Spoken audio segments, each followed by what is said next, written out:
The year is 2008. Diablo Cody becomes an Oscar-winning female screenwriter for her debut script for the film Juno, a coming-of-age story that grabbed people's attention thanks to clever and witty dialogue, killer indie soundtrack, and heartwarming story of a pregnant teenage girl. Unfortunately, since that time, no woman has won a screenplay award, and it's been 12 years. But I'm not going to talk about that today. Today we'll be talking about Diablo's second project, and that is Jennifer's Body. We all know that it wasn't well received by the critics. The marketing was a disaster, people hated Megan Fox, yada yada yada. People have written a lot about it. I want to bring justice by focusing on Diablo Cody and Karyn Kusama's true intentions, what they wanted to convey to their audience in the first place, and basically what Jennifer's Body is truly about. Quote, I wanted to write something that was about my fears, something that was a little edgy and eerie, but also funny. So I started thinking about what's scary to me, and I decided that girls are scary. End quote. After Juno's success, Cody was given freedom to write about whatever she wanted, and her whatever was surprisingly to some a horror movie. But not any other horror movie. This film had to have a female protagonist and a female villain. And that was what Diablo wrote. The place of director was taken by Karyn Kusama, who previously wrote and directed the film called Girl Fight. It won a fair share of awards, including the Grand Jury Prize at Sundance and Foreign Film Award of the Youth at Cannes Film Festival. Together, these women wanted to create a feminist horror movie with a vintage vibe, which, as we know now, worked amazingly because Jennifer's Body aged beautifully.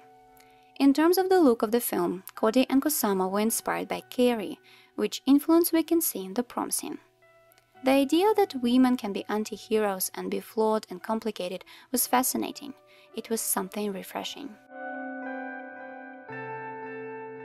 You for sure have an idea of the story, and that it's about two best friends, Anita, or you can call her by her speaking name, Needy, and Jennifer, played by Amanda Seyfried and Megan Fox, respectively.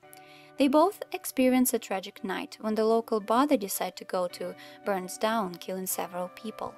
But it doesn't end there for Jennifer, because right after that horrible event, she is kidnapped by an indie rock band and is sacrificed for the sake of the band's future success.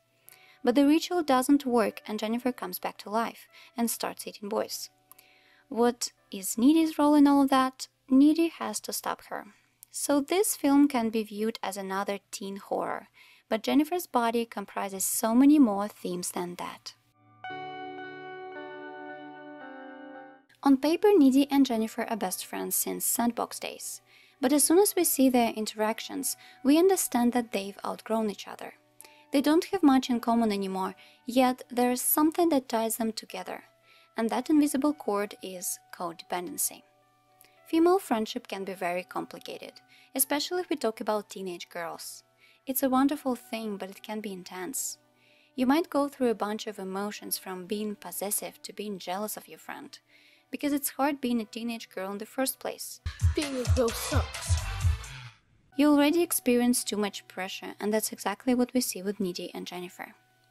Needy, as her name suggests, needs Jennifer. She's devoted to her, and she will do anything for her. When they were little girls, they were playing in the sandbox. An accident happened. A tag pierced Jennifer's hand. Needy pulled it out and sucked the blood from a little wound, promising not to tell anyone about this, thus making a secret pact to never leave Jennifer's side. The bond between girls is so strong that Needy can physically sense Jennifer's presence. First time it happens when Jennifer comes to pick her up for the concert. Second time is when she's having sex with her boyfriend Chip. Not a good timing. And one last time when Jennifer kisses Chip. Perhaps Jennifer needs her friend even more. The first place Jennifer goes to after she experiences a traumatic event that changes her forever is not her house, but Needy's house. Jennifer feeds off Needy. She acts as a bully, and you witness that more than once. Needy in no way can overshine Jennifer. When Needy playfully punches Jennifer in the arm, Jennifer's answer is to shove her friend into the wall. When Needy says that emo/goth guy from school named Colin is very nice and interesting person, Jennifer eats him. And what about Needy's relationship with Chip? Jennifer wants to destroy that too. But why? Why does Jennifer or people in general sometimes sabotage their friendships? Let's move to the next point. Quote, "We all know Jennifer types because society creates Jennifer types. There is something about an insecure girl that can make her become very intimidating and creepy." End quote. You can call Jennifer many names: a bad friend, a bully, a mean girl, a monster. Let's not forget she kills people. But she's also a victim. And let's be honest, patriarchy is at fault again. Jennifer is a beautiful girl with low self-esteem, which is not surprising because you're taught from a very young age to put a lot of value on your physical appearance. Jennifer's self-worth lies in her beauty. And while it's completely okay to love your body and feel empowered by it, these sorts of expectations are detrimental to Jennifer's mental health. Teens are very vulnerable, and it's heartbreaking to see Jennifer in this state. There are still a lot of articles that give tips to girls and women on how they have to behave and look to attract men, and that they have to compete with other girls and women.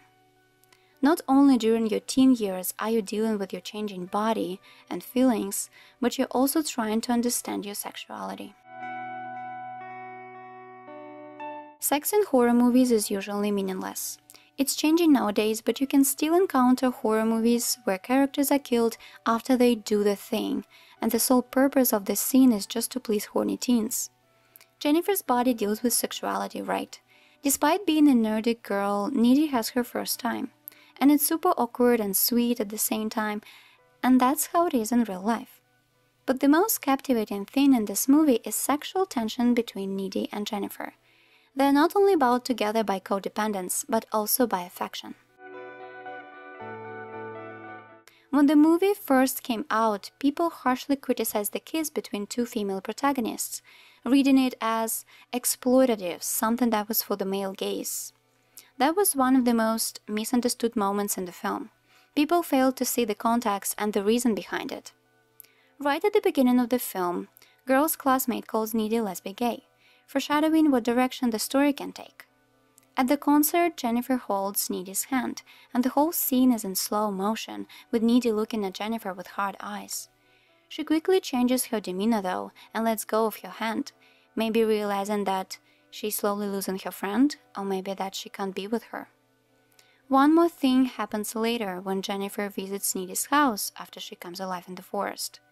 Jennifer is hungry for human flesh and almost attacks Needy. She pushes her against the wall, feels her body, smells her. There is no way you can miss all the signs and not see the context. Diablo Cody's intention with the final kiss scene was to make people understand how strongly Needy is chained to Jennifer, that she has romantic feelings for her. The kiss itself is very intimate. You feel like it's their little secret. There is no music playing. The girls are in complete silence. Quote, "The whole story, the whole screenplay had been conceived to not just be about Jennifer and Needy, but about a world that gets turned upside down by this possession." End quote. When you depict violence in film, it's very important to make sure that it doesn't come off as insensitive. The small-town Devil's Kettle is struck by two tragedies. The local bar burns down, killing several people, and soon after that somebody starts killing teenage boys. The community lives in fear. There is a curfew. Teachers talk to students about how to deal with grief. People create memorials for the boys. But the film doesn't stop there, and also explores the dark side of the public tragedy by showing how some people can capitalize on it. The main culprit is of course indie rock band, which song Through the Trees becomes a grief anthem. They lie about helping people during the fire. You can even suggest that they started it. The bandmates look at each other suspiciously when the whole thing starts, and they surprisingly make it out alive. They are also very generous to donate only 3% of their profits from their popular single. Needy knows the truth and it drives her crazy, but the good thing is that she eventually avenges herself on them. Kusama, the director, states that Jennifer's Body is not a revenge film. The boys that Jennifer devours did nothing to her. They're not bad guys, they are victims.